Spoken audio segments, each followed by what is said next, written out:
Sugatan ng isang TNVS rider matapos harangin ng dalawang lalaking lasing umano sa Marikina at bugbugin ng isa sa kanila. Arestado ang nanakit na walang pahayag.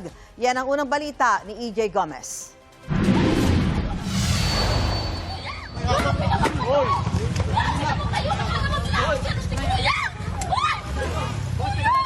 Kuha ang video na yan sa kahabaan ng Farmers One sa Barangay Concepcion 1, Marikina City, mag-aalas 11 ng gabi nitong Sabado. Isang motorcycle taxi rider ang pinagtulungan ng dalawang lalaki.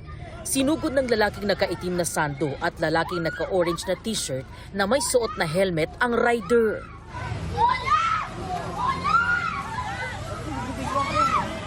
Nagpambuno sila hanggang sa bumagsak sila sa kalsada. May ilang sumubok umawat.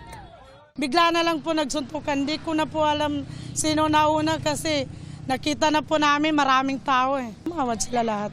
Yung pasahero po sumisigaw na hindi naman po wala po sinasabi si kuya.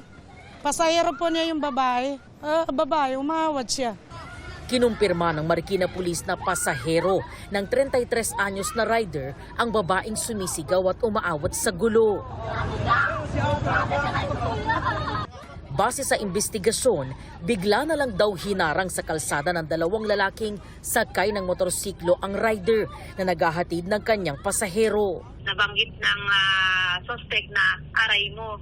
So yun po, nung napahinto sila sa gitna ng kalsada, tapos biglang nagsisigaw na daw po yung ating suspect ng mga salitang hindi maganda dito sa ating victim, na nagresulta ito sa konting pagtatalo na hanggang sa nauwi na nga po sa suntukan.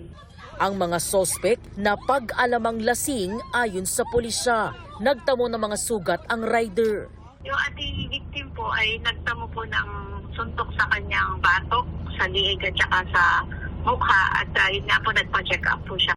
Susi sa pagtunton sa mga tumakas na suspect ang plate number ng ginamit nilang motorsiklo na napikturan ng babaeng pasahero ng rider. Naaresto ang nanakit na 36 anyos na suspect sa Barangay Malanday. Wala pang pahayag sa media ang suspect na nakadetain sa Marikina Police Custodial Facility. Sasampahan siya ng reklamong physical injury and malicious mischief. Ito ang unang balita. EJ Gomez, GMA News.